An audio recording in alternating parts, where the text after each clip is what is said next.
Winners in Maguindanao del Norte's local race were proclaimed inside a military camp, vowing to bring peace and development to the province. Here is the report.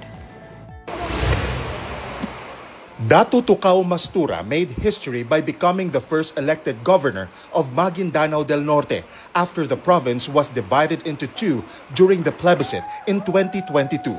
Mastura secured over 122,000 votes, defeating his nephew Suharto Teng Mangudadatu. According to Mastura, his primary focus will be on the development of the province. Ang unang pinakamalagang proyektong natin is how to make Maguindanao Norte an industrialized or a best business center.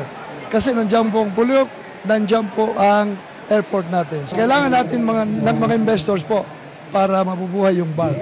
Mastura's running mate Datu Marshal Sinsuat also won along with the Congresswoman-elect Bai Dimple Mastura.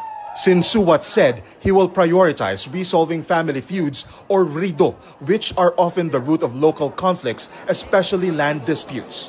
Yung natatandaan ko pa na nasabi namin nung kampanya is una-una yung peace and order. One of our priorities is peace and order dahil kung wala pong peace and order, mahirapan po ang development. The canvassing and proclamation of the winning officials took place at the 6th Infantry Division Camp in Datu Udin Sinsuat, Maguindanao del Norte. This is to ensure security and peace amid the election-related tensions. Overall, 49 election-related incidents were reported nationwide during the 2025 election period.